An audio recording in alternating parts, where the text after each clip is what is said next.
gotta flat show fitting you the that. jacket. Oh, We shared it to the band page. Now I can't remember who it is. Matthew knows. I can't. The guy's name. Oh, it's so He's like, Holy funny. Spirit. He's one of like these faith healers. Yeah. Who supposedly had like So this Holy funny. Spirit jacket that if he like flashed the jacket over you, people like fall out and all kinds of stuff. It's hilarious. And So funny. I feel I can rightfully, completely laugh at this because I grew up in that tradition. Are you Methodist? No.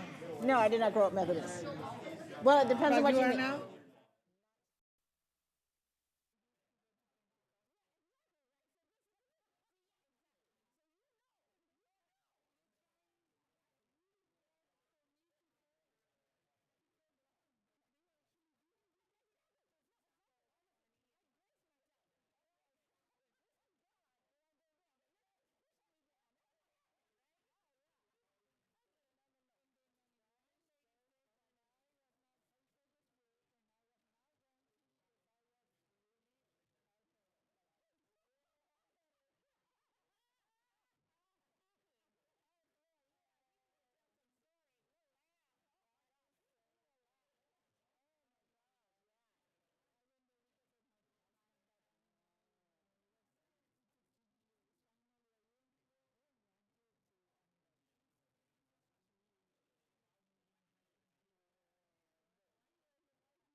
Say putting people, putting Their foot on the native people.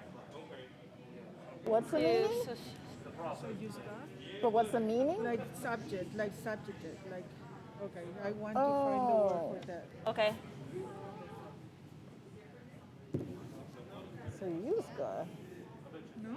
That is a new word. If Yeah, this is I a don't new know. word, That, I don't know that. Okay, I need to use another one. See, the translation in the is that Annie back there? I think that's Annie. that's a yeah. That's not a common English word. I don't know what that I was like, is. I think that's Annie. Hi. It is. Yeah, I don't know what that means. I'm sorry, Flo. Okay, give me another word. For what's it? What's When it? the Spaniards came to the New Land, Yeah, to America, yeah, they came to, well, I know, dominate the people. yeah. Give me another word. Oh, for dominate? Dominate, oppress, um, um, spread the empire, imperialize, I know it is, like colonize. colonize, but Colonize. no, I want to use another word that means that they just came and overrode everything that was there, and they just Oh, felt that owners practically of the people. No? Okay. yeah. Oh my gosh, this is hot with this light and the mask.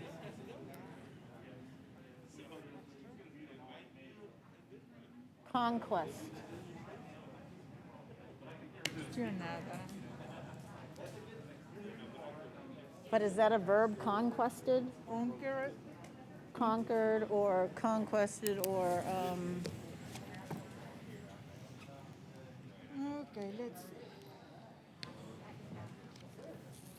Got lots of Let notes. me We'll look. see. 603. Okay. Hello, everybody out there. Hello. oh, are we? We're live right now. In 2 minutes.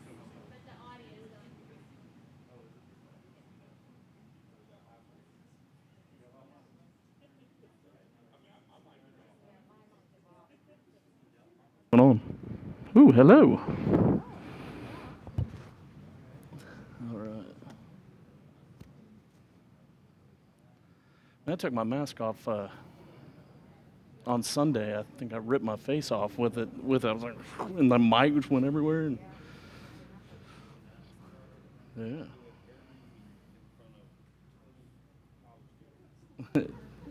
And you'll hear about it. Subjugated. All right, 1 minute here. Wait for people to get on Zoom and get comfortable. How's everybody doing? Everybody have a good day today? Good. It is a beautiful day. A beautiful day. So they subjugate, Yeah, they subjugated the people, Yes, the ma'am. land. not pass. They came Oh, to subject. They came to subjugate. Subjugate. Yeah, right. That'll work. Right? Okay, yeah. Uh-huh. That's the word. Yeah. Oh my gosh, this is too hot. Yeah, I may need to take off my jacket. But No, you're this is used good.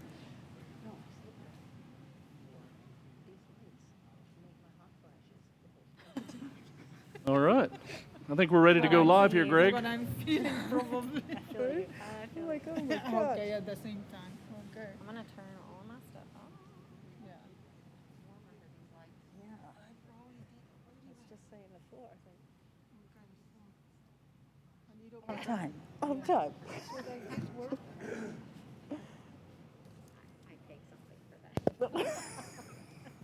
Keep fighting. Are we live, Greg? We're ready to go? Good, good. All right. Well, good evening, everybody. It's good to see you. May the Lord be with you, as we say in the Methodist Church. I'm also with There we go. All right. It's good to be here tonight. It's good to be here in this conversation, this important conversation. This important conversation, I believe, has a lot to do with our faith and our beliefs, how we feel about the words of Jesus specifically. And we'll talk about that in just a second. My name is Pastor Aaron. I'm one of the associate pastors here. We'll introduce our panel here in just a second as we kind of go along, but I kind of wanted to start with a few rules.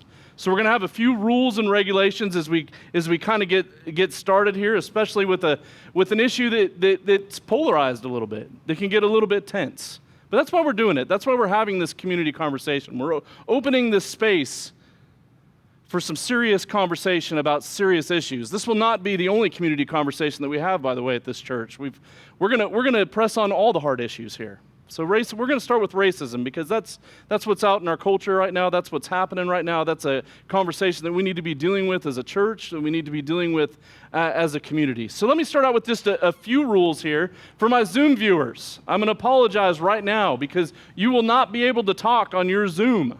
You must stay muted the whole time. But this is a way you can talk. And I want to talk to you about questions. In your seat or a seat next to you, you should have a note card and a pen. You are not required to do this. But if you have a question, when any of these panelists speak, if you have a question about something that they talked about, or maybe it's a question that's outside of the realm of what we are talking about, feel free to write that down. And let me show you how you're going to get that question to somebody. Do you see Laura behind me right there? You can raise your hand anytime during this meeting, and Laura will come pick up your question from you, okay? If you are on the Zoom chat, get on the chat. You can write your question in that chat. Laura will write that question down on a card and give it to me.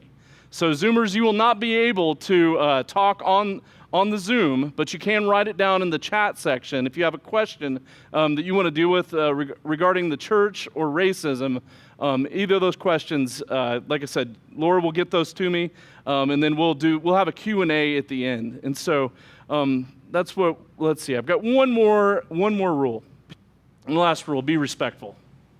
Be respectful to each other. Be respectful to the panelists here. We're here and we're representing the light of Christ. So we're going to be respectful to one another, no matter how tense the conversation may get. There's a way to do that and to have a tense and a good conversation with being respectful to one another. But what is the church supposed to do in a time such as this?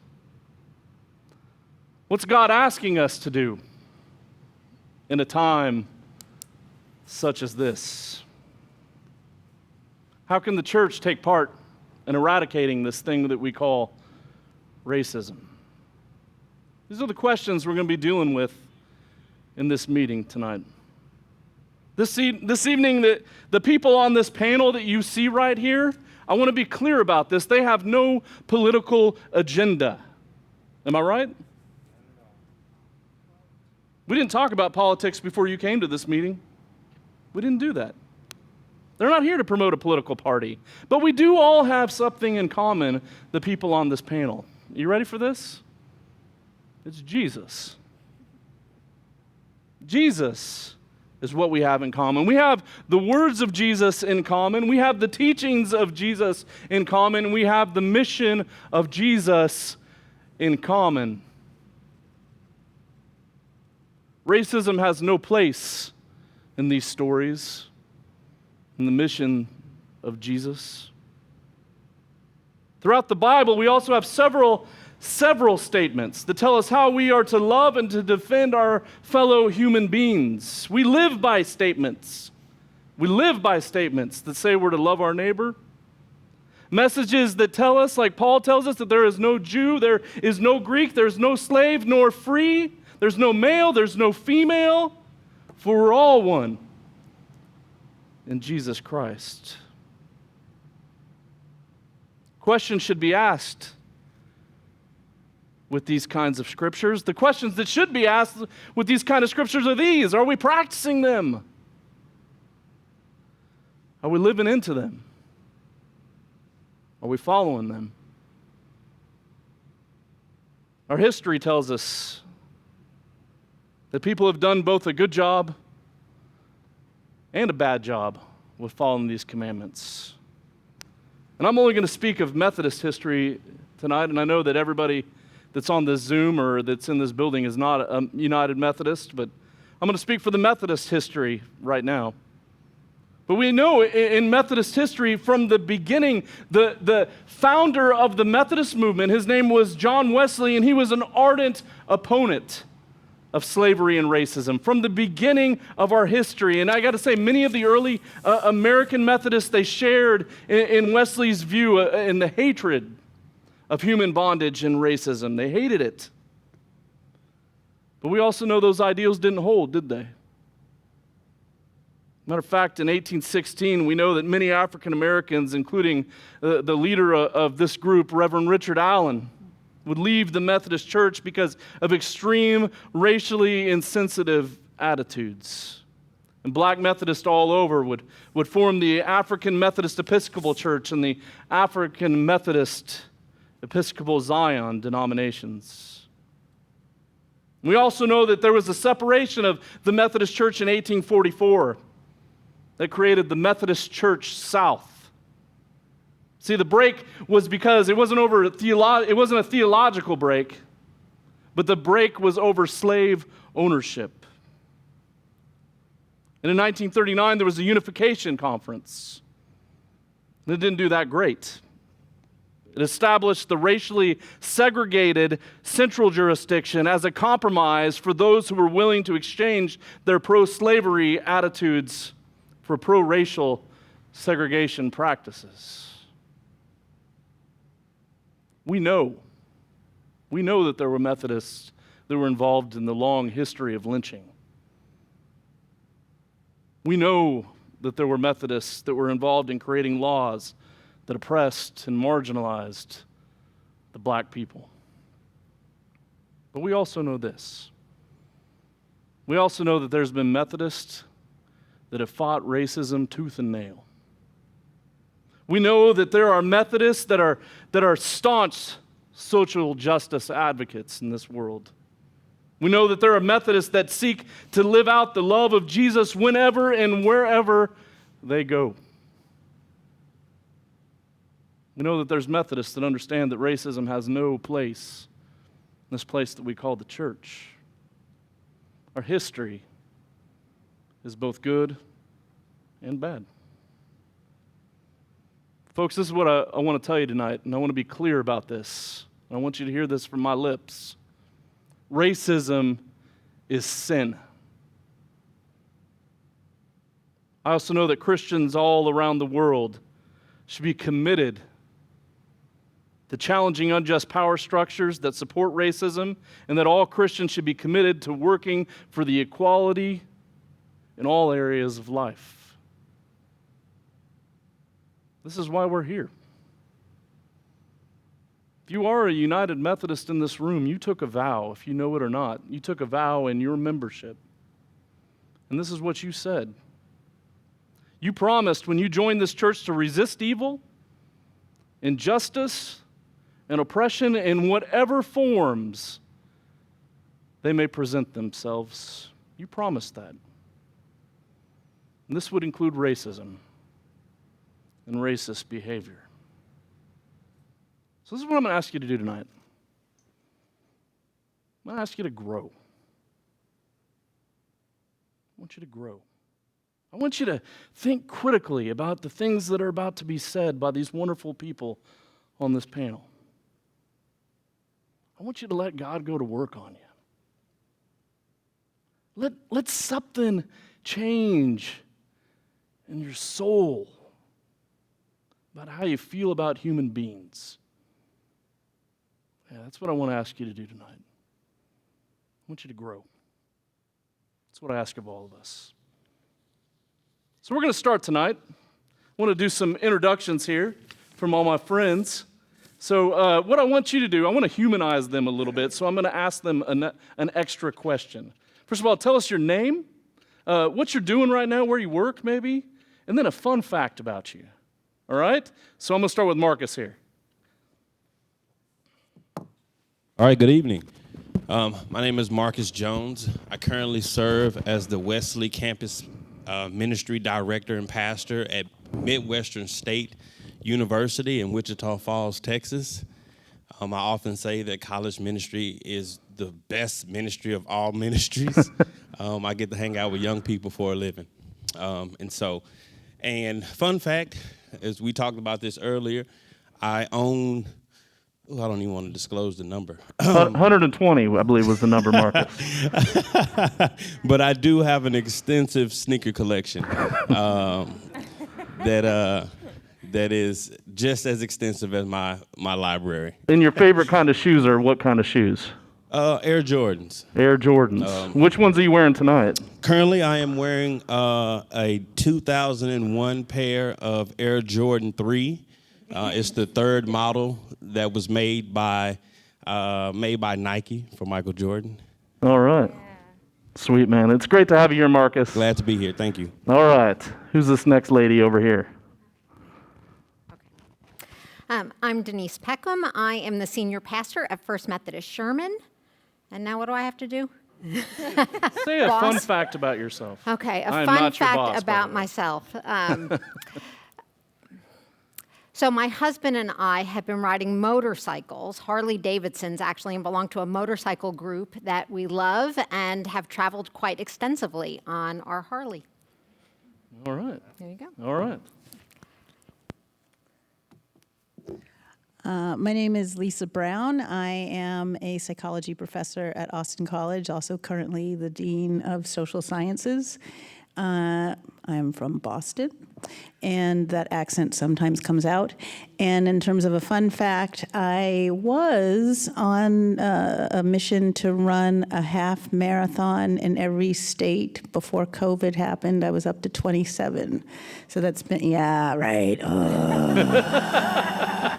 So many races got canceled this year. But anyways, when COVID's over, I'll be back on that. So yeah, it was a cool way to see the country. It was a really cool way to see the country.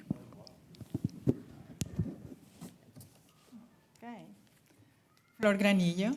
I am an associate pastor here at First Sherman.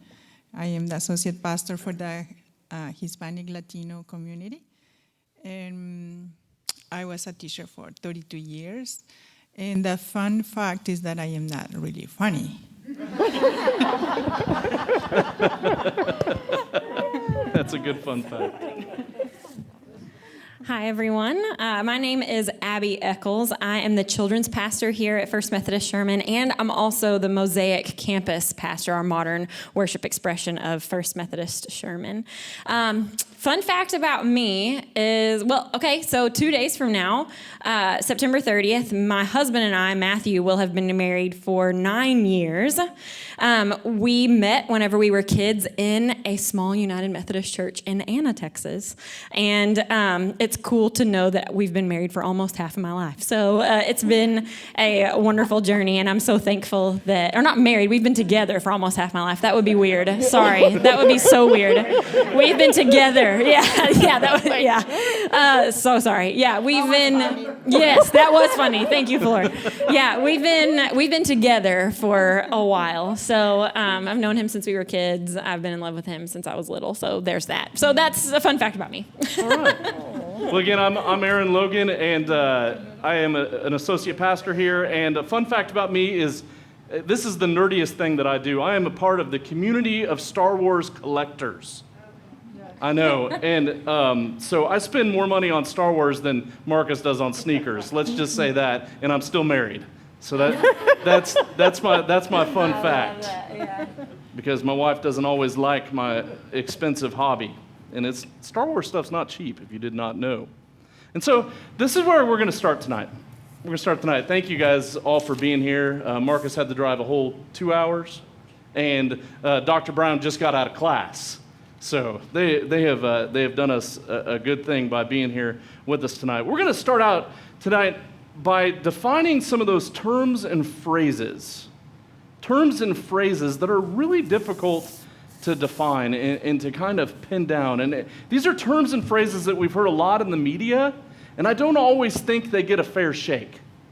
So that's where we're going to start tonight. So I'm going to start with Dr. Brown tonight, and I've given her two pretty broad terms to try to define and put in a nutshell for us. And so this wasn't a difficult job. This was a difficult job that I gave her, but I knew that she could handle it. So the terms that we're going to define here are racism, and I think you can see that on the screen, right, folks? Racism and systemic racism. Yeah, and part of the complicating factor is that people do not always define these terms the same way. So scholars do not always define these terms the same way. So I'll try to clarify some of what often gets confusing. I think most people, so let me back up a bit. So prejudice is this idea that people have some negative feeling towards some person just because that person belongs to a group. And generally, scholars, activists would believe that everybody can hold some sort of prejudice, be that racial prejudice, sexual prejudice, prejudice towards people of different sexual orientations. Everybody can hold that sort of negative view. When it gets a bit more complicated is when people sort of talk about these isms, so racism or sexism, because there are some people who would argue that when you talk about racism, it's that racial prejudice plus power. Right? That is, you have to have some level of power, or your group has to be the one that has sort of societal power in order to have racism. Similarly, sexism, same thing. Your group would have to have some sort of power. And so if you use that sort of definition, it's why they would say that, like, people of color could have racial prejudice, but people of color can't be racist, because people of color weren't the ones who made the laws that said that black people are slaves, right? People of color didn't have the power to say black people can't vote, right? White people had the power to do that. Similarly, men, sexism something that comes from men, right? Because men had the power to say women can't vote. Women didn't have the power to say men can't vote. And so therefore, the way some people use the term racism is exactly the same as what they mean by systemic racism to some extent, right?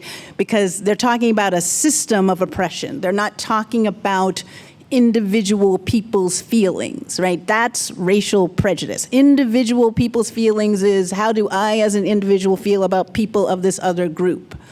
Versus many people, when they talk about racism or systemic racism, they're talking about some system of oppression. That is, how is it that laws were developed that actually disenfranchise certain people because they belong to a certain race? How is it that certain business practices disenfranchise certain people because they belong to a certain race? And I don't want to hog up all the time, but just to give some examples of what we mean by systemic racism. Arguably, the reason why neighborhoods are segregated isn't because people just chose to live with people who look like themselves. There's what's called redlining. So redlining was a practice that happened in the 40s and 50s, where it started out with sort of private real estate folks, but then it moved to the federal housing agency. So the federal government actually had a policy where they would sort of draw a red line around what were supposedly black neighborhoods. And then black people were only given loans to live in those neighborhoods. White people were not given loans to live in those neighborhoods. So neighborhoods that actually did have some level of racial integration became more segregated. On top of that, though, very often, even though they had the same class background, white folks were allowed to get certain loans that black folks were not. And so then black folks had to buy it in a system where you didn't have a mortgage, where it was a contract system where if you didn't pay your payment for that month, you had no equity. Mm-hmm. And so it sort of forced black folks to have to, like, stay in these neighborhoods that then, because of the practices, became more and more racially segregated. But other policies sort of led development of the white suburbs to get more businesses put there, more amenities put there, so those neighborhoods appreciate, versus these now black neighborhoods depreciate. So you've now bought a house that basically is completely underwater, right? And so you're now in debt. And so this is a major reason why, if ever you look at today data that talks about the difference between the net value, the net wealth of white families versus black families, white families is usually somewhere around 150,000 and black families is like around 12 to 15,000. And the major part of that is because middle-class white folks, working-class white folks bought houses in the 1940s, 50s, whatever, that then they could pass on to the next generation. Black folks had these houses that lost money because now these became neighborhoods that were segregated and no white people wanted to go there. No banks would like let you borrow money. Development didn't happen there. And so you don't have the generational wealth to pass on. That is part of systemic racism, right? Because those are laws and practices that happen on the part of the government, on the part of businesses that then led to these downstream consequences, right? That even if people weren't personally hating black people, if the law says you can't loan to black people, you don't do it. And there are actually white families that tried to loan, like sell their houses to black families that then got in trouble with the law because that was against the law. So that's what we mean by systemic racism, or it's a system of oppression that's sort of independent of people's personal feelings. Laws and practices still lead to these unequal outcomes. So. Well, thank you, Lisa. That was awesome. Yeah. So there was a book that came out, I guess, a couple years ago, and it was a book by Robin DiAngelo. This is a book that I would suggest everybody in this room read. It's called White Fragility. The hard thing to believe about this book, I saw this book in our Sherman Target the other day. But it's called White Fragility, and I think it's an interesting book, and it really helps define white fragility, which Reverend Peckham's going to do for us in a second, but it also has to define this thing that I'm sure you've heard a lot about, this terminology, white privilege. So speak to us a little bit about white fragility and white privilege a little bit, Denise. Okay, so white fragility, and I'm going to read the book definition and we can talk about that. I think it's hard to define in really succinct terms. At least for me, it's hard to define in succinct terms. So white fragility really has to do with socialization practices. And so generally saying that we are socialized into a deeply internalized sense of superiority that we are either unaware of or can never admit to ourselves. So we become fragile in conversations about race.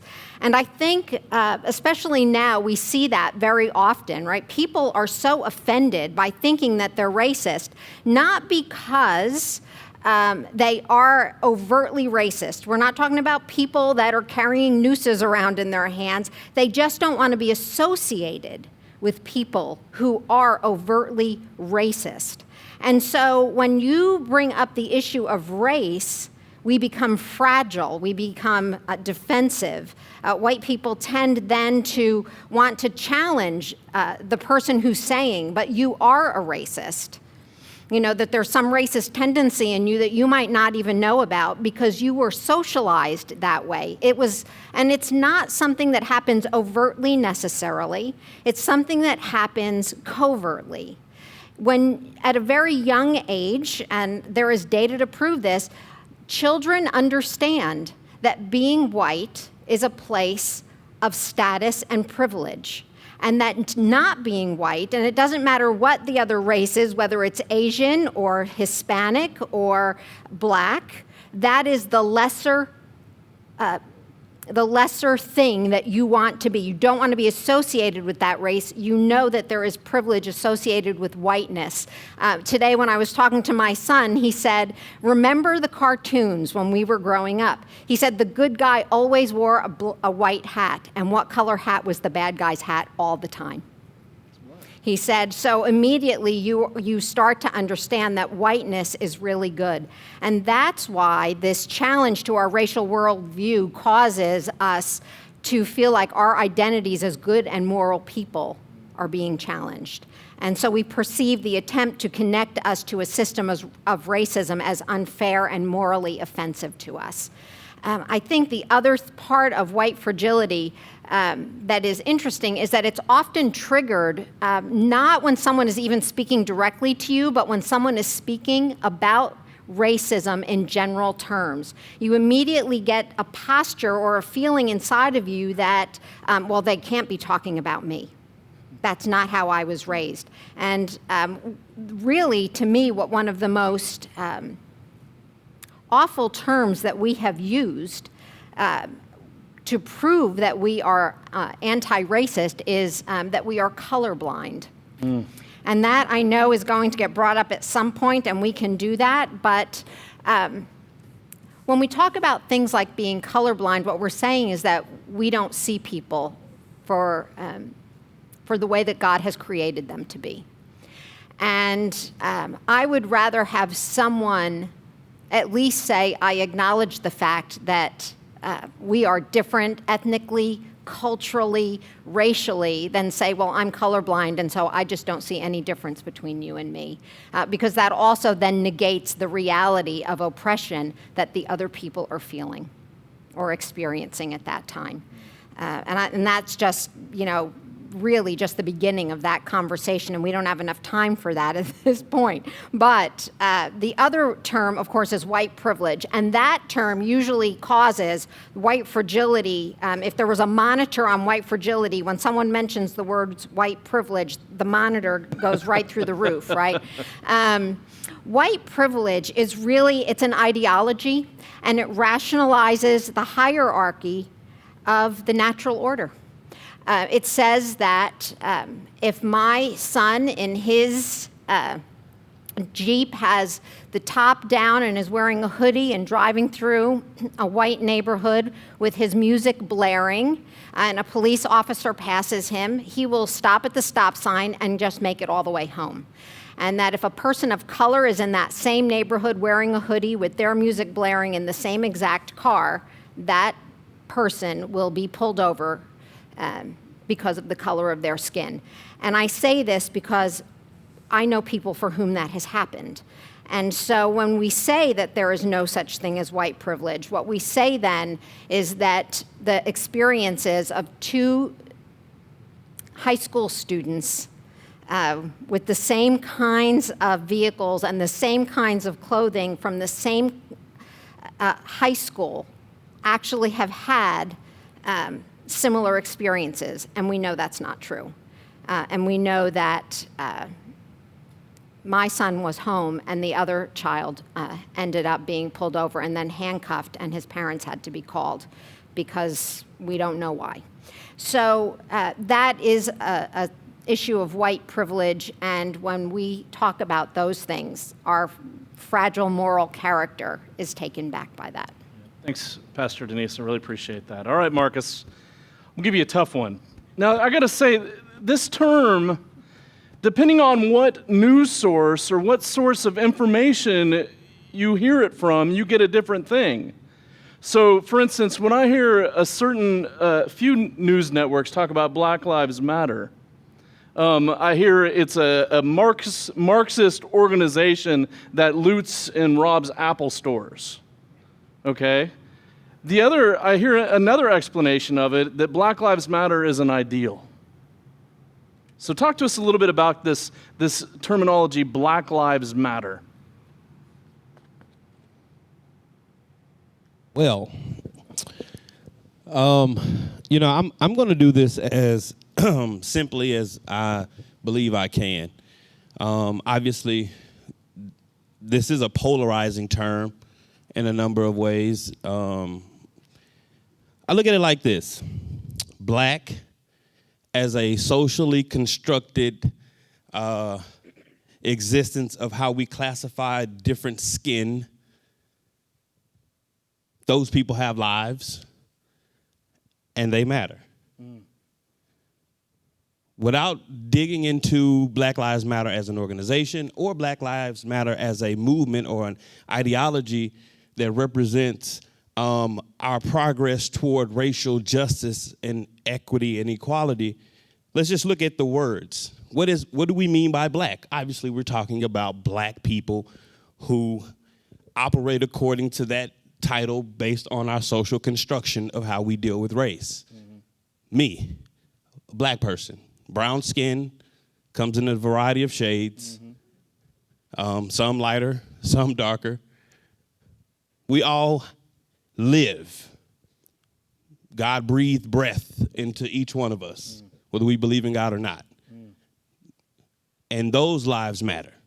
Those lives account for worth in God's eyes and should account for, they should account in the lives of everyone.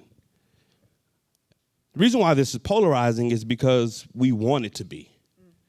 I don't think it's, obviously Black Lives Matter as an organization represents whatever it represents.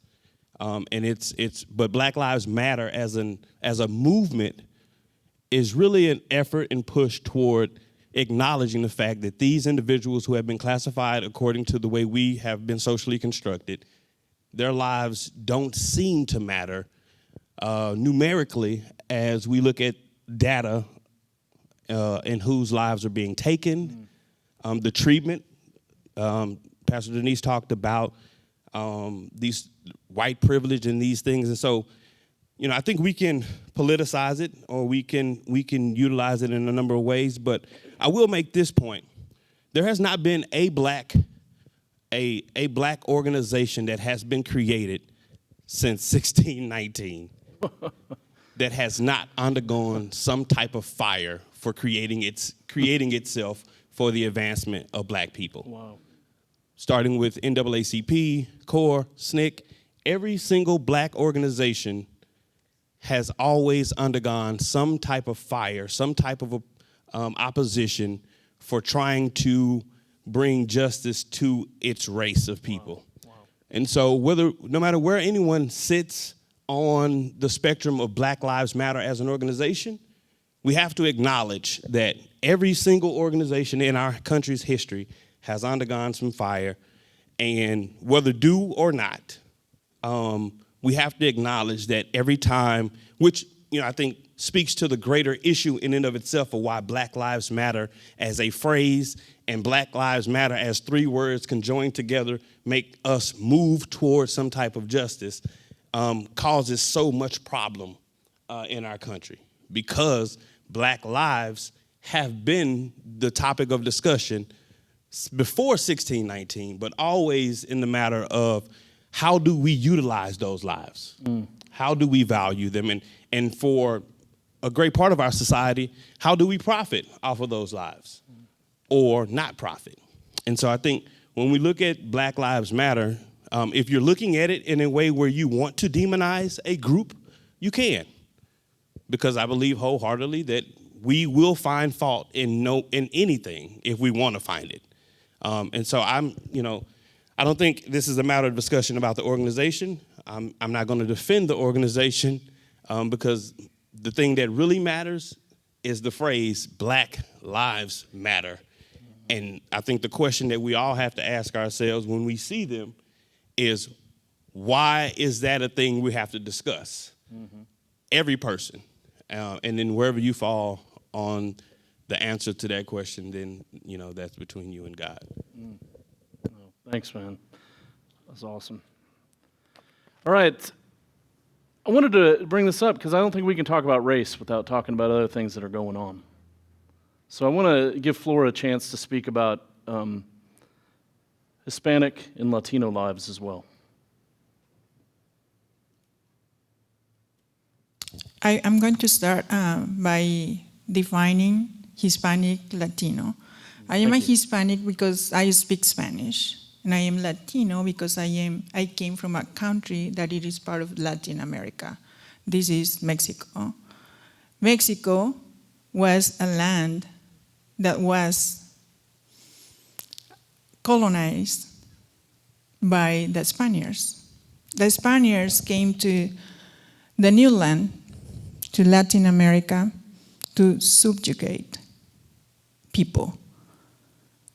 They had their only desire was for expansion, and they were supported by the Pope in Rome. So they used Christianity to come and colonize the land. There was no differentiation between the crown and the power of Rome. So they came, they killed men, they raped women, and from that horrible, evil act, brown people were born. And that is us. That's the mestizo new race that came out of that horrible act. Then we were evangelized with Catholicism. That is Mexico. In my family, I am born to a native Mexican and a Spaniard. My dad is a dark skin. My mom was white skin, but we were not too white, not too dark. So we were brown. But we were raised as a very racist society. We were not exposed to other people. So when we came to the USA and we met the white and the black, so we became the in-between. The in-between people that are ignored. Wow. That people that are not noticed. Wow.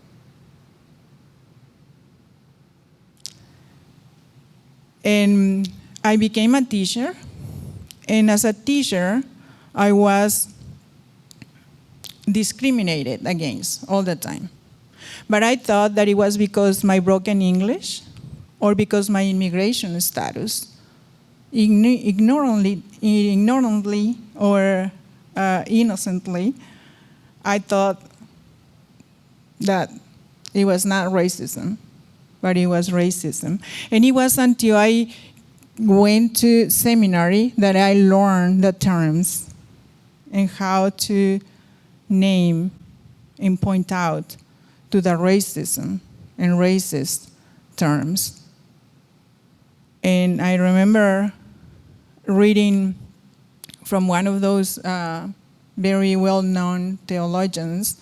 He said that the racism exists because of Christianity. And for me, that is true. Wow. Because we were born from that evil act, from the Spaniards coming to the new land and subjugated our people. Because Pastor Denise was mentioning the word superiority, and that's the reason. Because the Spaniards came thinking that they were superior to other, and all people were compared to their skin, and they overrode all what it was there, because they thought that they were superior to all the rest of the people. So the gospel is the one that gave me empowerment.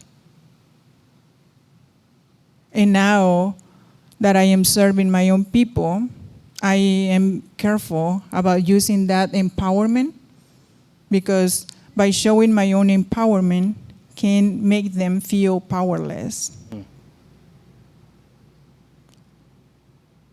And empowerment is supposed to help people to feel empowered. So to do justice, I believe that as we continue learning these terms openly, I believe this is a very good practice. And then just making sure that we actually acknowledge people. Yeah, absolutely. We look at people. We don't ignore people. We exist. Yeah. We are here. We are part of this country. And we are here to make it better. Yeah. And we are working really hard. Yeah, absolutely. Thanks, Thank Flora. you. Thank you. Guys, can I ask you a question? People sitting out there, or people on Zoom, have you learned something already that you didn't know? Raise your hand if you've grown some today. All right, thank you. I know I have. Thank you all for that section. Now we're going to go into a section of questions.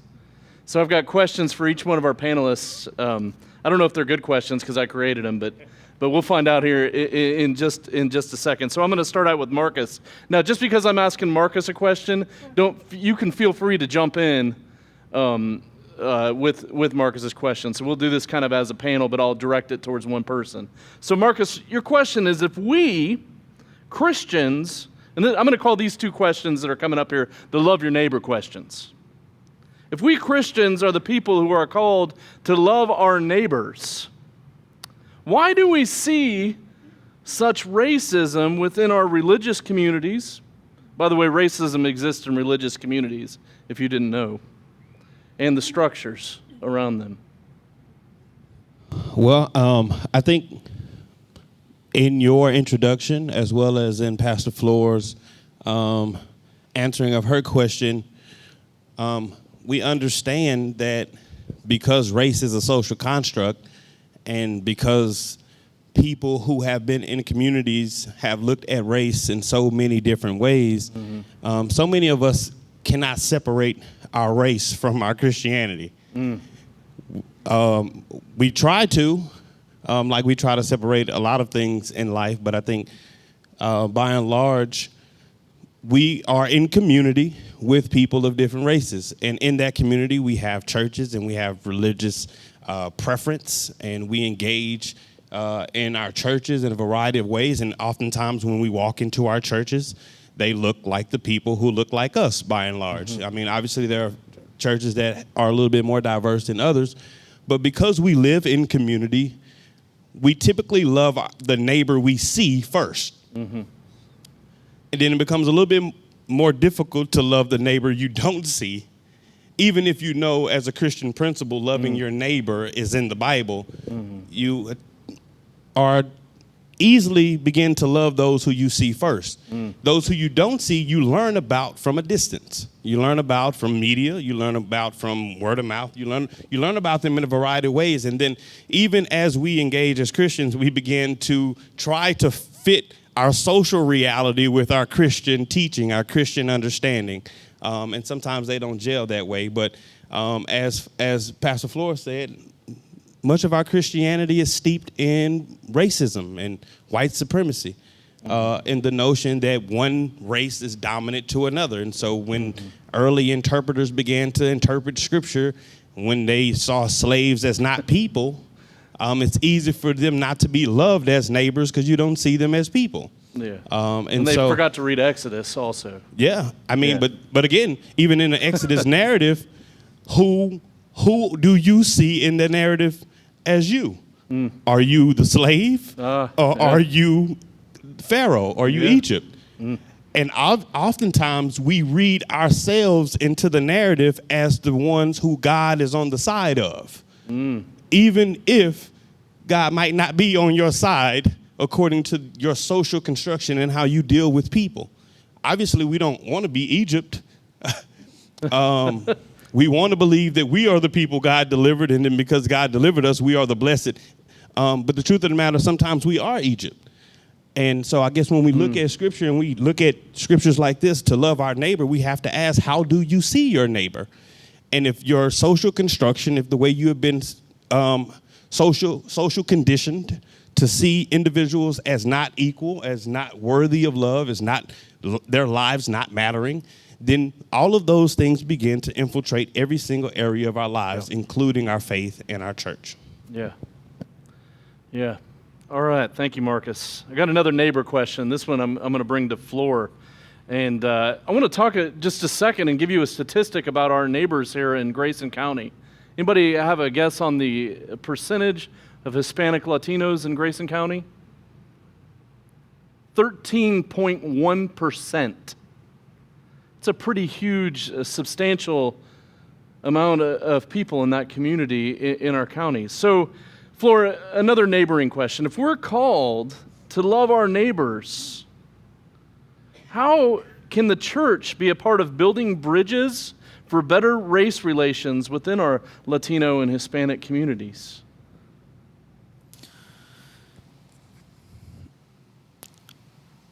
I will define what a host and a guest means. Because we are invited to sit at the same table. I was reading this book that illustrates the answer very well. The wolf shall dwell with the lamb.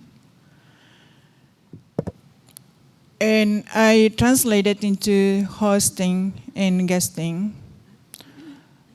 So it is, I actually this morning met with the executive director of Grand Central Station, trying to connect all the ministries and to find where the Hispanic Latino live and how we can address their needs. And for me, it is like switching between the roles of the guest and the host, because we are really good at hosting, at inviting and opening doors and bringing people and to offer what we think they need. Mm. And that is the definition for that. I'm sorry for saying it, but it is colonialism. Mm. It is the same thing.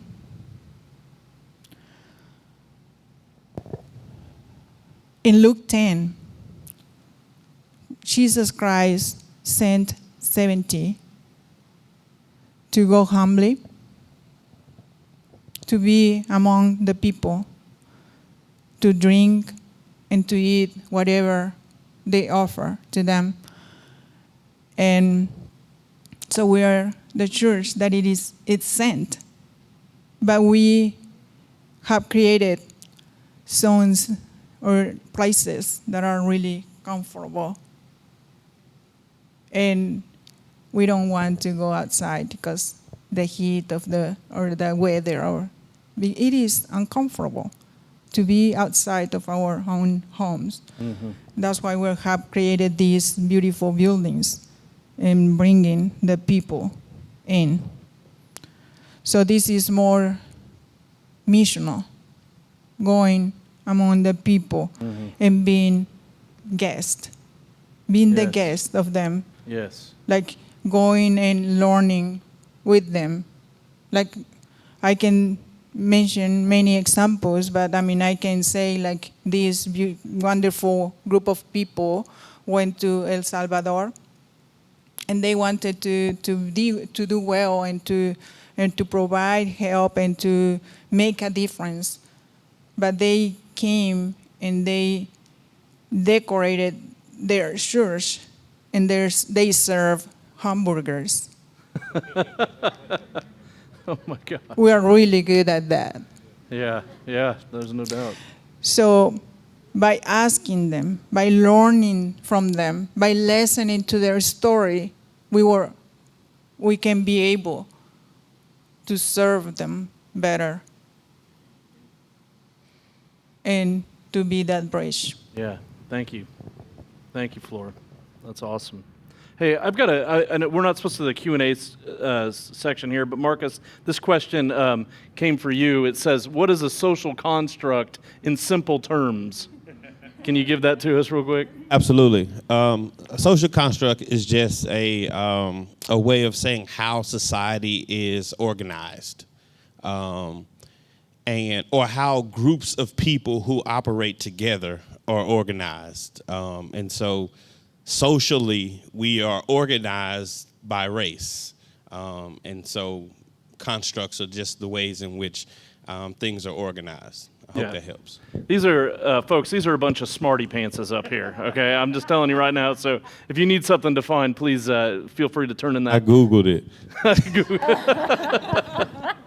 Feel free to. Okay, Abby, I got a question for you. You've been really quiet over there. I feel bad for Abby. She hasn't. But she's our deacon, so she is called to justice and service, and she's our sensitive one on our staff. She really is. The elder type is not as sensitive. Wouldn't you agree with that? But our deacons, they're sensitive people. Well, I'll just speak for myself. I'm not very sensitive. But Abby, we got a question for you, and it's regarding children. And I was talking to Marcus. We were having this conversation the other day. But when we're in elementary school, we seem to do things better regarding race relations, don't we? And we seem to do better when we're kids of understanding who our neighbors are. We play, we love each other, we hug each other. But then something happens. Something happens in middle school.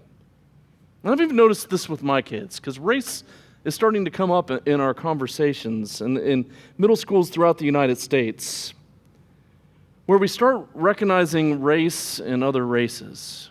But I just have a question. How can we do a better job of teaching kids, especially the church, teaching kids about racism and helping them transition to become anti-racist from a young age?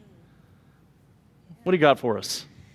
All right, so there's a lot in that question. There is a lot. There's a lot there, and so I kind of have a couple of different answers too. I'll go quickly through them. So, in preparation for today, I have been reading this book called "Raising White Kids" by Jennifer Harvey, and I'll be honest with you, I've only gotten 1/3 of the way through with it, and it is transformational.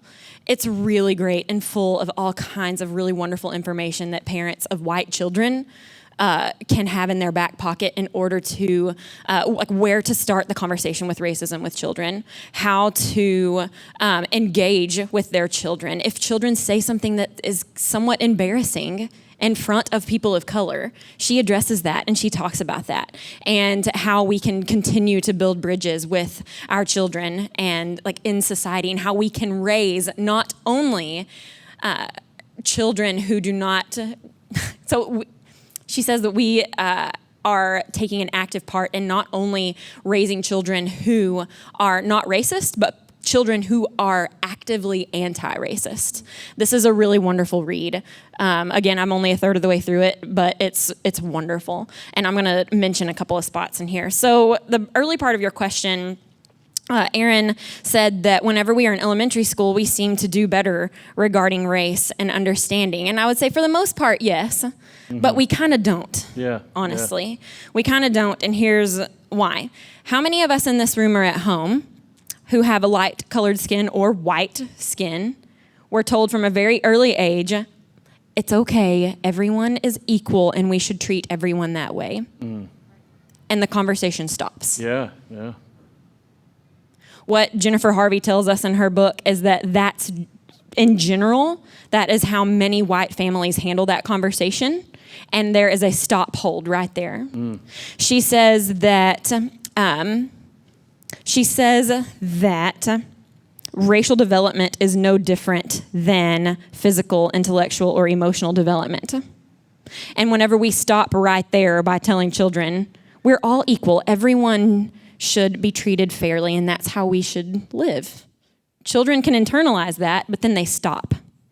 And whenever we're not there to cultivate that language and to say, yes, there are a group of people who do have dark skin or brown skin, and they are not treated fairly, and here is why. Whenever we don't engage in those conversations, we are not doing our children justice by helping them grow up in an anti-racist, not in just an anti-racist way, but to be actively anti-racist as they grow up.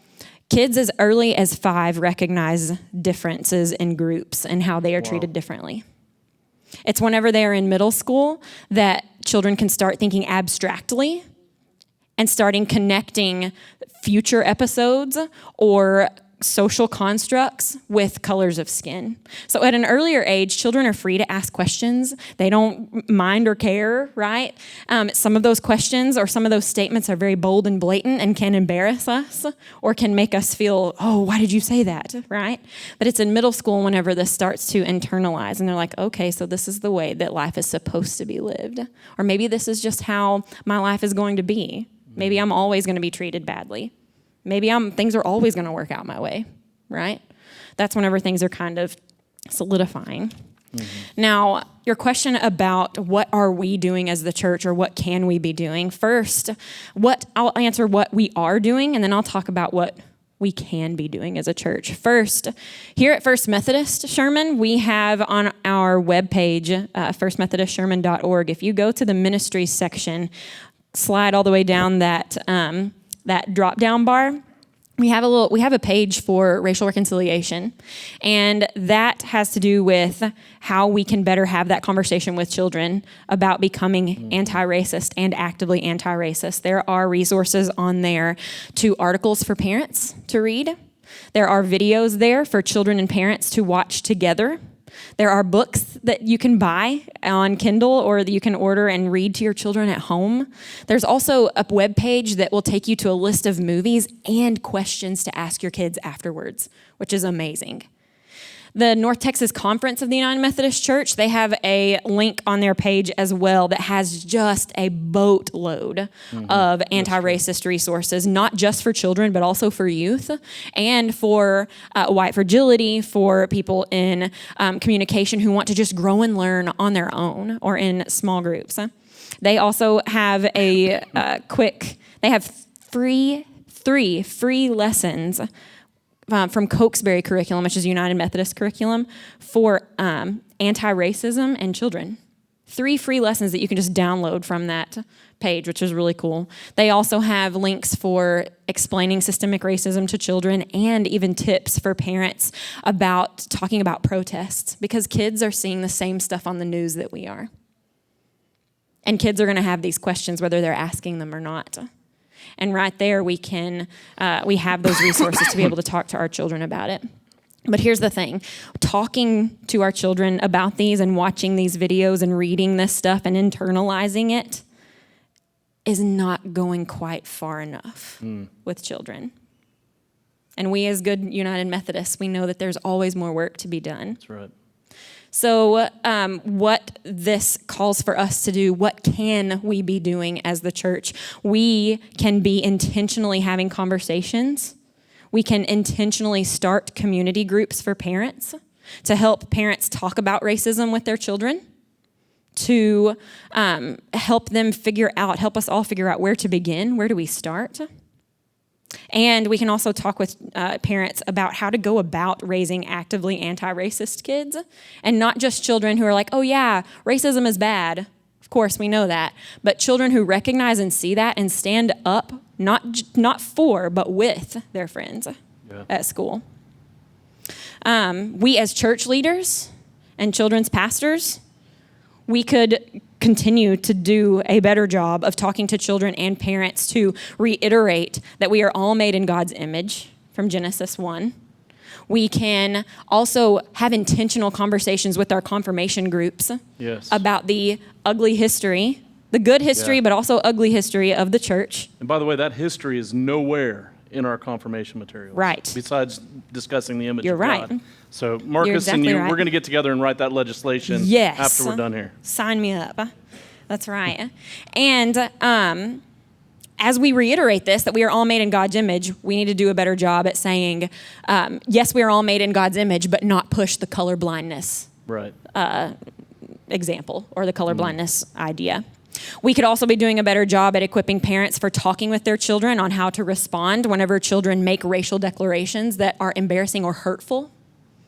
And we can also do a better job at talking with parents whenever their children are the ones who are receiving these racist declarations, right?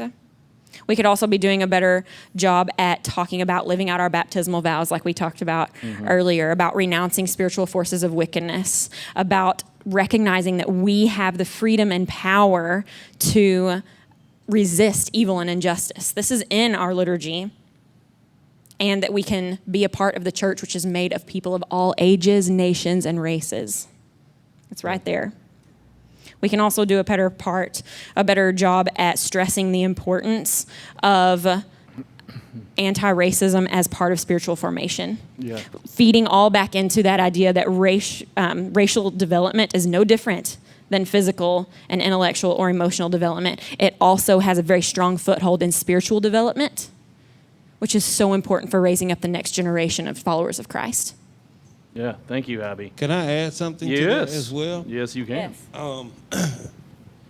One of the things that I was a youth pastor for several years before I got in campus ministry, and obviously we are familiar, for those of us who are Methodists, of the wonderful confirmation visit to the churches that don't embody those individuals that look like you, under the guise of we're going to experience a new type of worship. And, obviously, there's a book on this table that Dr. Brown has that says, "Why do all the black kids sit together in the cafeteria?" Yeah. Wonderful text. I highly recommend it because reading that book led me to have conversations with my own middle schooler. But I digress on that point. I think one of the things that we can also do is your kids need to see that you don't just have white friends. It's very difficult to tell a child, and I know this because I have two, that this thing is wrong and this is how you write it, but they never see you with people of color, other than maybe at church or the confirmation visit, or especially as us as colleagues collegially at some event or conference. Yeah. And that's very difficult if we don't have any friends who don't look like us. If we don't have a racially diverse friend pool or people who we associate on a regular basis, then it's going to be difficult to teach a kid of any age that these are issues that we really need to deal with, because they don't see you modeling it in a number of ways. You know, not the occasional black friend that we tend to have or white friend that we tend to have that may come over at dinner every now and again.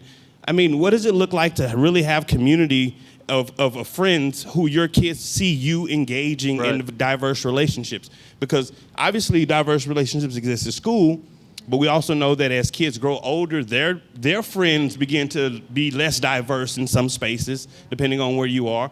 Black people who are upwardly mobile socially, who rise out of the ashes of the ghettos, so to speak, and find ourselves in nice communities, typically find ourselves as the only ones in certain communities. And so what does it look like to begin to model for our kids what it looks like to have a diverse group of friends and families and people that we're in relationship with, so that your kids don't only see other races when they go do service projects in El Salvador or the confirmation visit. I think, you know, when we're talking about like systemically breaking down some of these issues, it's easy for us to talk about it and say, hey, you need to embody these ideals and this sentiment and be able to see people as equal. But what does it look like when we live that out in front of people? Yeah. I'm gonna tag on. This is an audience question that I think that will probably go along with this conversation, and it says this: how can we confront the idea of a whitewashed Jesus that sits in many of our Sunday school classes? I hope it doesn't here. I hope. And the reality of him being brown and also an immigrant. Anybody want to take that one? Yeah, Denise. Let me just, I knew Denise because, would go after me. so this is flying all over me. I was in Atlanta, and I went to Ebenezer, right, which is one of the things you do. I was actually at a preaching festival for a week, and we went down there, and I walked in the church, and I looked up. I have a picture of this because I will never forget this as long as I live. There's Jesus, and you know it's the Garden of Gethsemane, and he's over the rock, and he is lily white. He looks like Fabio. And I am looking, I just couldn't take my eyes off of that picture. I kept thinking, this is Ebenezer Baptist Church. Like, why is this like this? But I think, you know, when we talk about racism, right, there is a segment of Christianity that says to people of color that this is who God is and this is who Jesus is.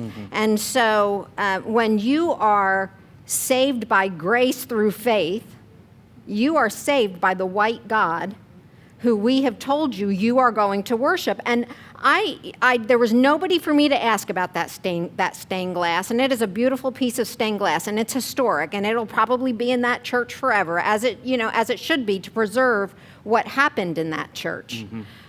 But I was just so shocked. I stood there, and finally someone said to me, "What is wrong with you?" Like someone I didn't even know. Like I was just standing there, and I took a picture of it because it was just so unnatural to me to see something like that. And I think part of what the church has carried forward is we have, and this might irritate some people that hear this, but we have created God in our own superior image.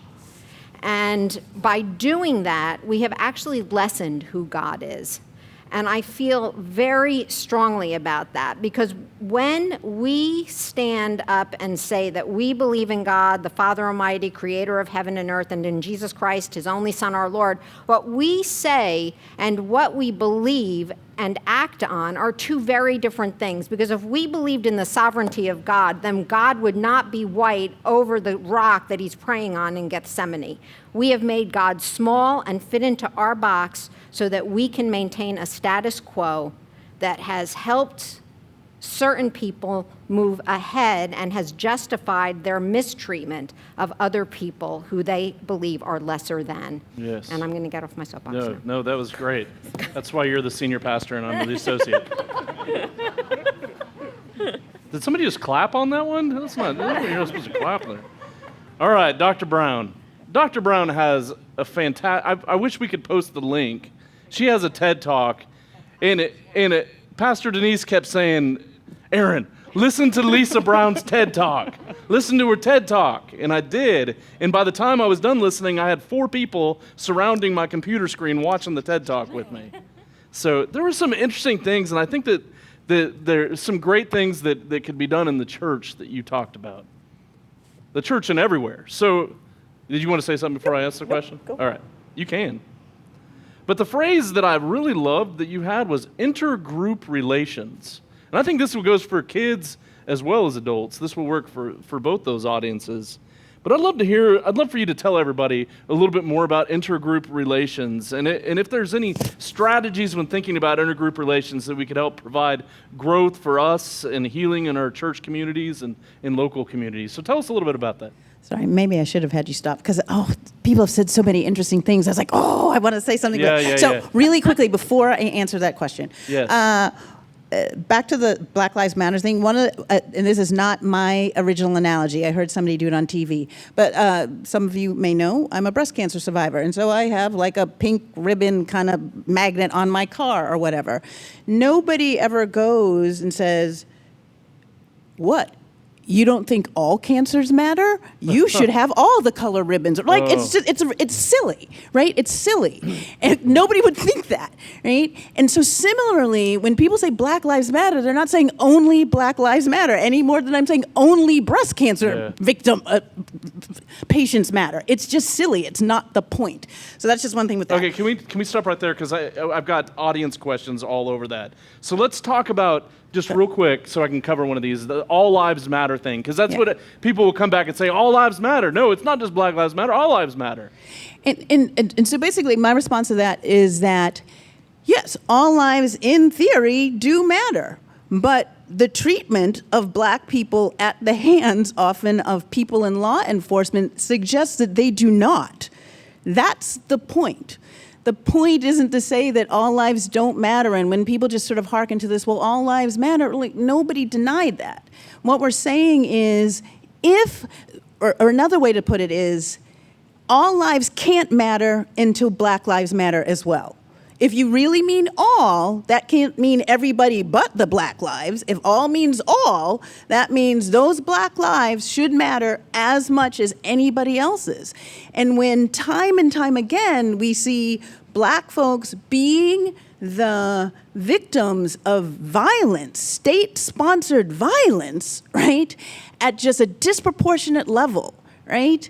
For some of these things have just been trivial, like Eric Garner selling like CDs and he ends up in a chokehold that kills him on the sidewalk, right? That's disproportionate violence.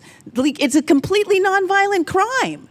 And so that's what people are getting at, that how is it that this disproportionate level of violence is just perpetrated upon Black folks in a way that just doesn't necessarily happen, well, sorry, let me choose my words more carefully, because it doesn't happen to white folks at the same level. Because one very sort of underreported fact is that actually that Native Americans die at the hands of police at a higher rate than Black folks do.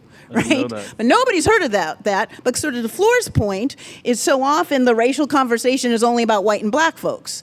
And so other people of color completely get ignored in these things. I mean, that Native Americans today, right, still don't always have running water and electricity, right, which is part of the reason why COVID is just worse to them, because they can't wash stuff and they can't do remote classes. Anyway, sorry, I'm rambling. So, but to this point of all lives matter, it's not the point. It's missing the point. It's missing the point that somehow or other, like black folks are saying, or those activists are saying, that other people don't matter. When it's missing the point that no, people are being disproportionately and specifically targeted for violence in a way that frankly stems from stereotypes that started after the Civil War ended, when before the Civil War, right, it doesn't make sense to have a stereotype that black folks are violent. They're your slaves taking care of your children. They can't be violent. So that's why the stereotypes then were that black folks were sort of dumb and docile, right? Oh, and they need help, this paternalistic view. It's after black folks become free that this stereotype of black criminality and black violence becomes the major stereotype, because now they're an economic threat. And so to sort of keep down these people who are now seen as an economic threat, there comes this complete shift in the stereotype that they are criminal and they are violent. And so that is part of this idea of the social construction, right? Same people, but because this relationship changed, oh, now they're free, but how do we like keep them under control now? It's through affecting the way people thought about them. Okay, so there's that part. Then let's just get to... By the way, Lisa, you'll be preaching on Sunday. So you got me started. This is my thing. Sorry. And so then, just another point, MLK. Keep in mind, Martin Luther King, who now is celebrated and there's a national holiday about him. Let's keep in mind that when Martin Luther King was alive, he was followed by the FBI and J. Edgar Hoover, and was seen as this complete radical who was out of control and trying to take over the country. So let's keep in mind that, as Marcus pointed out, all kinds of black folks have always, when they're sort of striving for racial justice, get just sort of policed and seen as they're like taking over the country kind of thing. To the point of being colorblind. Part of the reason why this is, I will say, as a person of color, and most people of color I know, when white people say to them, oh, I don't see color, we're like, that's a lie, right? Because you're not saying this to your white friends, right? If you're colorblind, then why are you only saying it to the black and brown people? Obviously, you were not colorblind then. So right there, it's just like, this is a lie, right? Okay. And also, just as you're not recognizing part of my identity. To Floor's point about the host versus guest, right? It's arrogance versus humility. And so now I will actually answer the question. And that is, I think so much of actually having to truly interact with people in intergroup relations is some level of humility. And too often people come in with arrogance, right? That, oh, I'm a woke white person, and so therefore I'm down, and so therefore I got my act together, as opposed to, maybe there's actually something I need to learn here. Yeah. And for me personally, like, I do not have a disability. One of the things I am learning, as long as I've done this stuff on sort of justice, still that is a point where I miss things. So I've made it a personal and professional goal to be better about recognizing ways that I am ableist. That is, I take for granted that I am able-bodied and miss things that people who are disabled may have to deal with all the time. That's trying to, in humility, learn that. And so similarly, can white folks actually learn from people of color, what is it really like? I think too often white folks think they know people of color because, oh, there's that guy in the office 2 doors down from mine, or there's my neighbor 3 doors down from mine, but have never really had a heart-to-heart conversation on serious issues. And frankly, until you've had an honest conversation with a person of color about politics, then I'm sorry, you don't really know what people of color are thinking, right? Yeah. And they're avoiding the conversation with you because they're like, oh, it's just gonna be drama, and then white people get defensive and I don't have the time, right? And so this intergroup relations, part of it is there needs to be more contact. That contact needs to actually be on equal standing. It needs to not be competitive. Research even shows that imagined contact, that imagining what it would be like to actually interact with such a person and what would I say and yada yada can actually help with that. I think part of it, people need to be honest and frank. Like I already pointed out, when sort of white folks say the sort of standard things like, oh, I'm colorblind or whatever, I'm just like click, turned you off. Because I'm like, oh gosh, this again, right? As opposed to saying like, no, sometimes I do notice. I'm like, thank you for being honest. Now we can actually build a relationship because we're actually being honest. I can actually trust you not to tell the same old lie. In addition, it means people have to take a risk. And so you have to be willing to make yourself, to be vulnerable, to say, hey, I don't actually understand this about whatever. Or can you explain this? And being willing to do that. But with that being said, I think you should have sort of the same rules of engagement as any sort of relationship, meaning you don't walk up to a stranger and say, oh, hey, I just had my mammogram, or if you're a man, my prostate exam. Like, you don't say that. That's inappropriate. And so similarly, don't just walk up to some black or brown stranger and just talking about, hey, let me tell you all my racist stuff. And I'm like, you're a stranger. Why am I going to talk to you like that?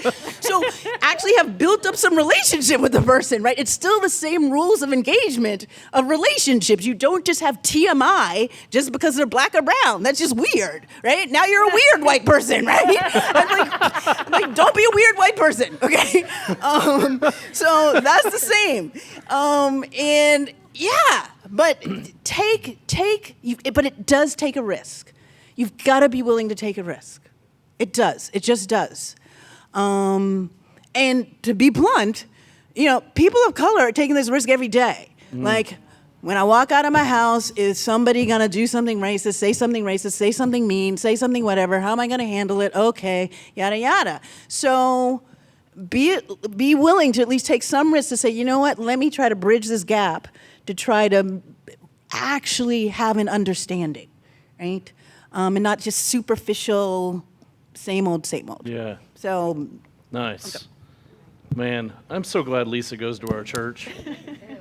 I'm so thankful. I just had a thought as it relates to intergroup relations. I mean, quite honestly, there's no relationship that has ever started that did not start out with a little bit of discomfort. Yeah. I mean, even the first day of school, every single relationship that we enter into, for the most part, starts with a little bit of discomfort. And I think once we realize that and acknowledge that risk that you're talking about, like, no, I'm going to have to be okay with being uncomfortable in order to build a meaningful relationship. Yeah. And, quite honestly, I tell my sons all the time that you can't intelligently speak about anything you don't have a relationship with. Mm-hmm. You can't acknowledge anything you don't have a relationship with. You can talk about it, you can talk around it, but to say that you know it and you don't have a relationship with it, and so I think we have to get comfortable with this this notion of being uncomfortable. Yeah. All right, well, Marcus, you're up. Even though you were just up, you're up again. But the question I got for you is, how can we as Christians partner with God to bring about liberation to our beloved communities?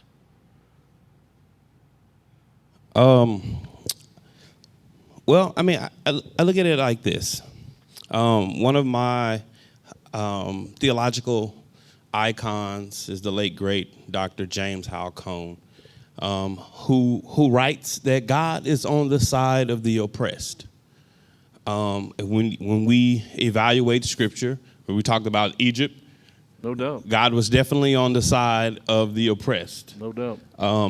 Even when Israel became the empire that it became, God was still intentionally devoted to the group that powerful Israel was not taking care of, the widow, the stranger, right? And so I believe as a church and as Christians, we have to ask ourselves if there's going to be any partnership in liberation for anybody, any marginalized group, but primarily since we're talking about race, any racial group, we have to ask ourselves, where do we stand on the side of that oppressed group? What are we doing for the liberation of that oppressed group? Because that's where God is. God is on the side of ensuring that there is equity and equality for all of humanity. And even when God's people are in the dominant position, God is going to hold God's people to task to ensure that you're doing right by those individuals among us who are bound in a variety of ways. Jesus' first sermon in Luke 4 says, I came to liberate. I came to preach liberation to the captives, to the blind, to those who don't have. And so I think that if we're going to, as Christians, we have to ask ourselves daily, where do I stand on the side of oppression? Because that is the side where God is. And now, I feel like I have to make this note. There is a big difference between oppression and being inconvenienced. Because we have this notion floating around that because my race or gender or class of people is experiencing inconvenience, then now we too are oppressed. But quite naturally, then you have to ask yourself, then what are you bound to and what can't you do? Where can't you go? What can't you aspire to if that is the case? Mm-hmm. And so individuals, when I look at scripture, God is on the side of those who are on the least. Jesus even said, what you have done to the least of these, you have also done to me. And so I think if we want to partner in the liberation of people, mm-hmm. God is on the side of the individuals who don't have liberty, mm-hmm. on the side who are oppressed. And that's where we should find ourselves. Yeah, nice. Very nice. I kind of want to go back to these Q&A questions.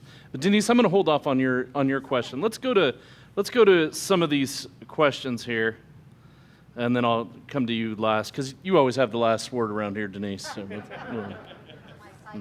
yeah. That's what my psych about. All right. So you guys can kind of choose, just point to somebody who wants to give this one a shot. How do we invite and sustain diversity to our church? Okay, and then this part of the question makes me mad at somebody. I want to know who wrote this. Will there be a committee to discuss this? You can't be starting new committees in the Methodist Church. That is a very Methodist question. But how do we invite and sustain diversity to our church? I'll just jump in since I'm doing a lot of talking. That's all right. So I'll start with this story. I've served a variety of churches in my ministry, from rural, primarily white, to urban, all black. I've served in a variety of contexts. In one particular context, I was serving, my wife and I were on staff. We were the only black people on staff, and there were very few people of color a part of the church. That question was asked to my wife and I in a staff meeting one day, is how can we attract more black people to our church, right? The first thing my wife says, and my wife is an introvert who only really speaks when she feels compelled to do so. She's not many words. She leaves that to me because I'm the preacher. But she says, quite pointedly, you're going to have to do something about that music. Mm-hmm. To which, in the staff meeting, the minister of music says, oh, no, we're not doing that. Well, quite frankly, if you want diversity, then you have to embody the diversity that you want in all facets of your church. Mm-hmm. All facets, all spaces. And because anything other than that is assimilation. Yes. Anything other than embodying diversity of the individuals who you want to be a part of your community is assimilation. And so, quite frankly, if you want to sustain and you want people to feel valued, they have to be able to engage God in ways that they engage God. They have to be able to see themselves represented in the community. Their food, not hamburgers all the time, but they're going to have to be able to see their life reflected outside of the life that they live reflected outside of the church, also inside of the church. And that's, I think that's a very important point. Yeah. That when I walk into a building, it's already a challenge that people don't look like me, but then, if I clap my hands, because, black people, we're expressive, we like to clap and stuff, and say amen to the preacher and stuff like that. Yeah. If that gets me the... or look at you and point my head that way, then I'm not coming back. And so, chances are, I think if the community begins to do the difficult work of embodying the diversity that they want, then they can sustain it. Yeah. All right. I'm going to this is another question here. This one even says political on it. Whoa. No, it's not. This is not that bad. Okay. Why would minorities trust us when we, whoa, I don't know if I can go that one. I don't know if I want to go here. Yeah, okay. You want me to go here? Can I go here? Okay. This is political. Why would minorities trust us when we don't elect people who don't believe in racism? Lisa?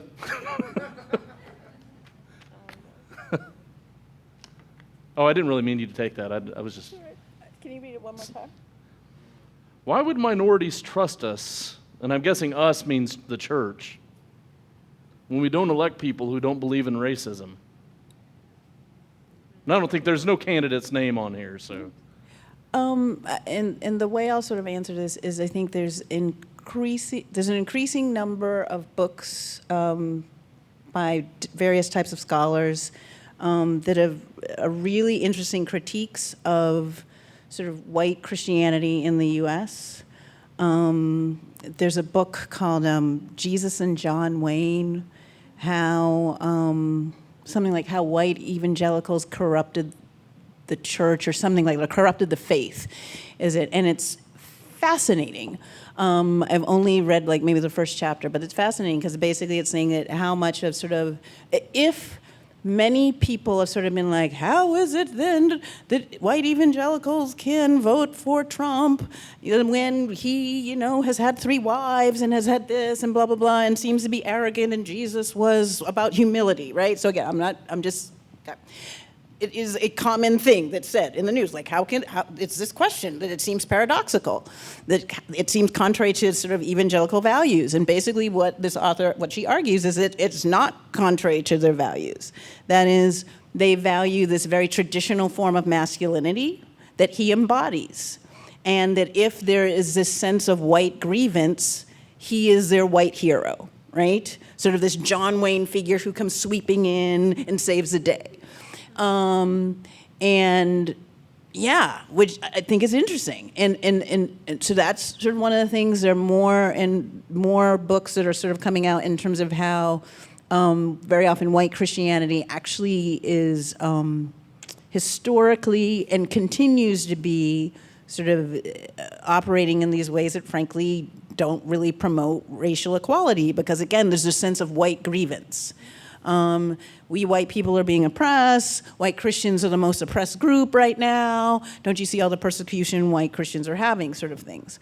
And so I guess to me, as both a scholar and a person of color, because I have friends who identify themselves as conservative Republicans, but the reason why, who are white, but the reason why I think we can be friends and have conversation is because, and have civil conversation is because at the heart of it, I don't think that they believe those racist things. So just as an example, like none of those people are frankly some of the build the wall people.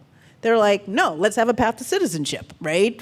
That is even if they're voting for Republicans, they're voting in ways that I don't think just sort of substantiate sort of racist sort of policies. And so to me, the problem is not whether or not you're conservative or liberal. The problem is whether or not the policies that you support are inherently racist or sexist or homophobic or something like that. That's right. You can be a Republican or Democrat and have non-racist policies, non-sexist policies, et cetera, et cetera. But when the policies tend to be more racist and when also there doesn't seem to be enough sort of condemnation of like the Charlottesville thing, right? Yes. When all kinds of young white men in khakis, right? So nicely dressed, like quote unquote nicely dressed, are all talking about you will not replace us and the Jews will not replace us, and like there's no strong condemnation of that.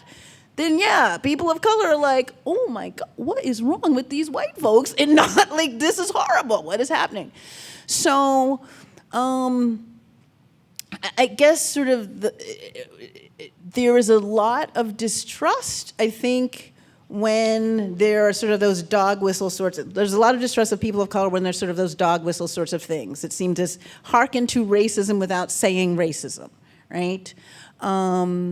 And that, yeah, as long as those are the types of policies that are coming down from the top and the rhetoric that's coming down from the top, no, we can't trust that. How can you trust that? At least for many of us. And so I think that answered the Yeah, question. I think so. I think so. It's sort of around it. Yeah. I'm going to send this one over to Flora because you guys are being too awesome over here. Let me send this. I'll give this to Flora and Abby here. You guys can start us maybe on this one. But how do we create as white people? How do we as white people create more diverse friend groups? What do you think? Friend groups? Friend groups, like groups of friends. What do you think? Well, I think we have a good example with what we are doing with the Hispanic Latino ministry. Yeah. We put this team together that we call Vision Team, and intentionally we have called people from different age, and it is multiracial, and it is multilingual, because there are people who speak Spanish, people who only speak English, and people who speak both.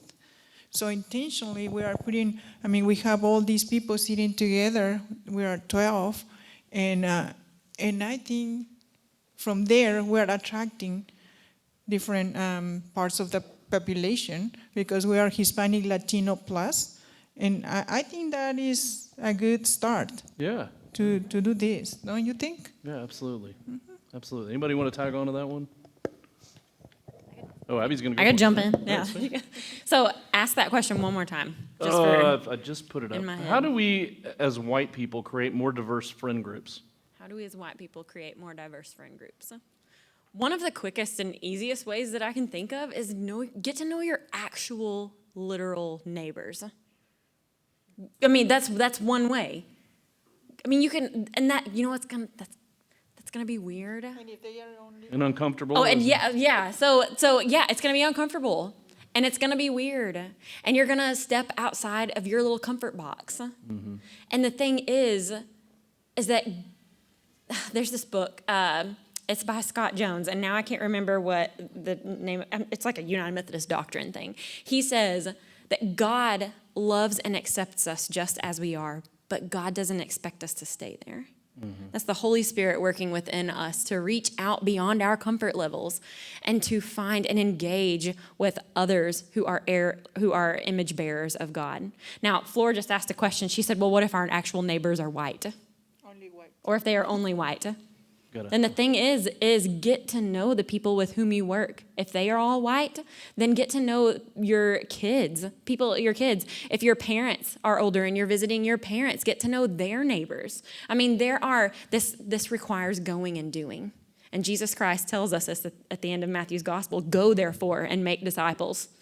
He didn't say, okay, stay where you are and see who shows up. Go, therefore, and make disciples. Go and see and visit and do. That is the way that you diversify your friends. Yeah, amen. Yeah. I'm sorry, can I just say something? Yes, real you quick? can. Sorry. And this is, just back on the political thing. But this is back to really having real conversations with people who may be different. And I'll just tell you, like, sort of the Make America Great slogan, when lots of people of color hear that, we're like, wait, America in the past wasn't good for us. Right? We couldn't vote. Things were segregated. If you go back farther, we were slaves. Like, when do you mean? Like, what time was America great that was better for us, right? And so, yeah, to realize that we hear that very differently. That's not any comfort. That's not, the great 50 or something, right? It's just, we're like, that wasn't good for us. Causes fear. Yeah, that's what it causes fear, right? Because you're like, wait, you actually want to take our rights away? Like, we barely got those in the 60s. So, yeah. Yeah, absolutely. All right. So I'm going to read one comment.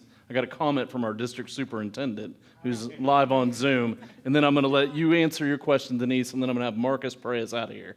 How's that sound? Okay, so Todd Harris says this, our district superintendent. By the way, if you didn't know, all pastors have a boss.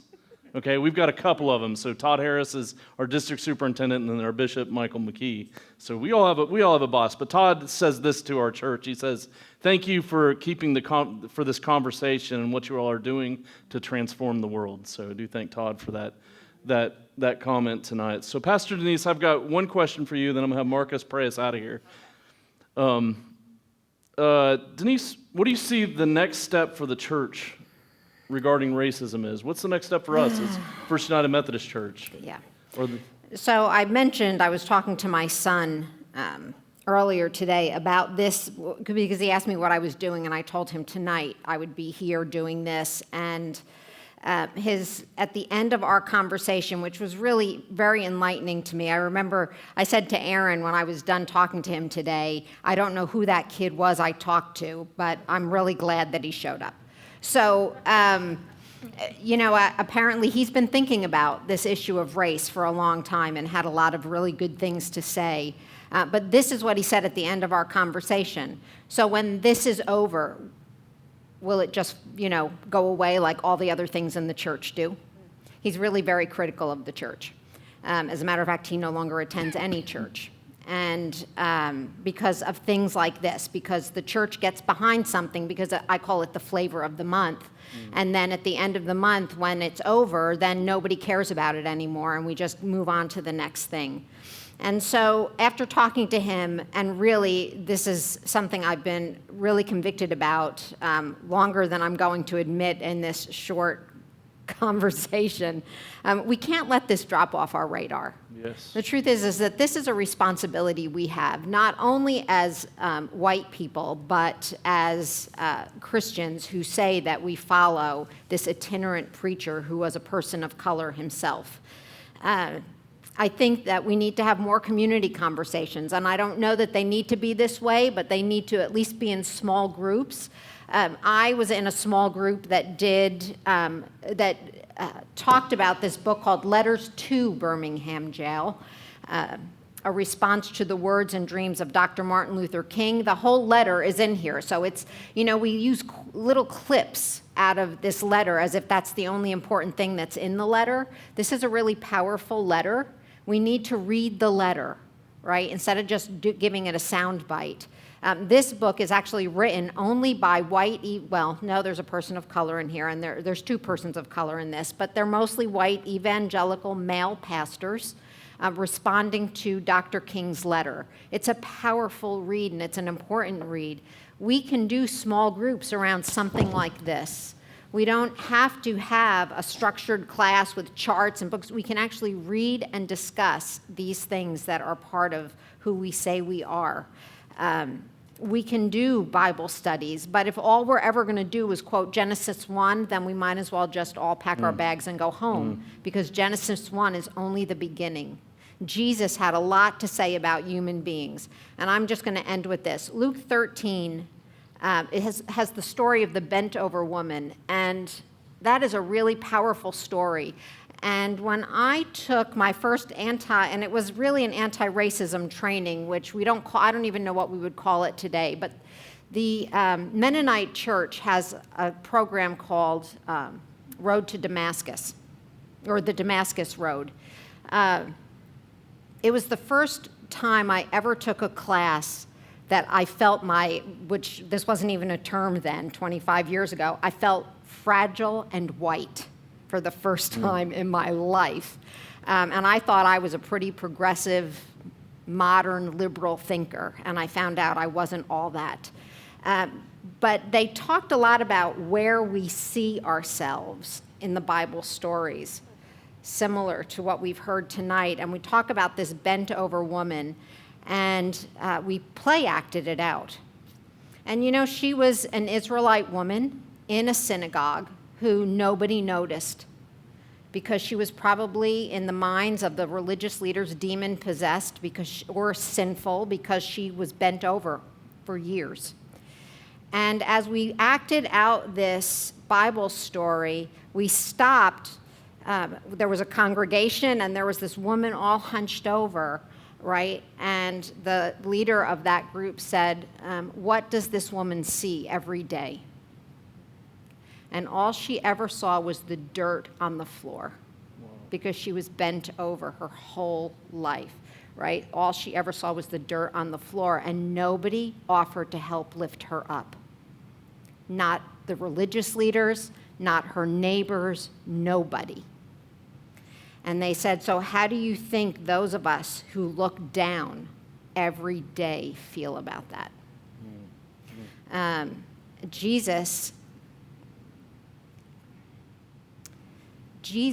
did something. He took a big risk by touching her, and he was condemned for that and touching so many other people. And he, for the first time, allowed her to look into the eyes of another human being.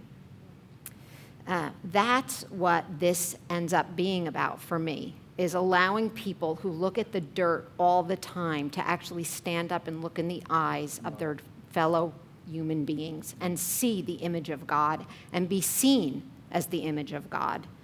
And so for me, that's what this is about. This is not about one night. It's about work that will take, I'll be dead and buried, and we will still be doing this work because it's work worth doing. There's a lot of things the church does. There's a lot of things the church spends money on. Dust in the wind.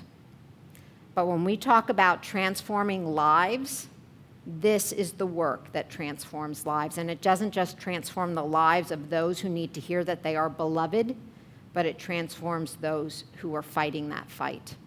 Yes. And it means that we risk everything.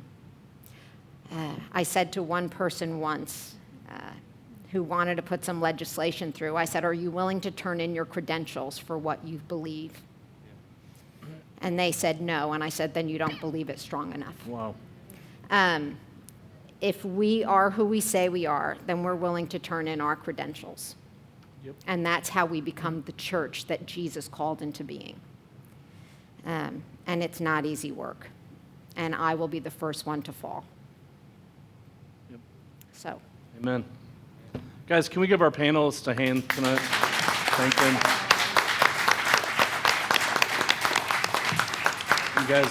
You guys are you're amazing. You're just amazing. Thank you so much. I wanted to tell the church, especially our church people, these community conversations are not going to end. They're just beginning. Next month on October 26th, we're going to be in a similar format talking about human sexuality.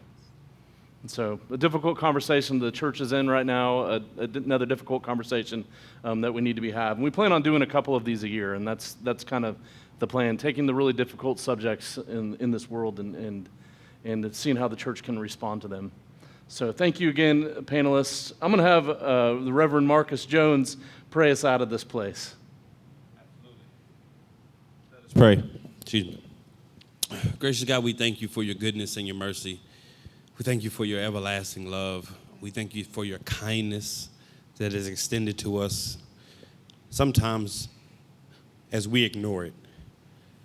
We thank you for this space that we're granted, the privilege that we're granted to have this conversation without the threat of death that looms for some of our peers across the world. We pray, God, that you would begin to open up our eyes and help us see the world as you do. Clean off the lenses of those who need corrected lenses to see exactly how you see. Give us the holy boldness to step into bold and critical conversations, not just in this format, but also as we seek out relationships that will help us be the light to the world and the salt of the earth.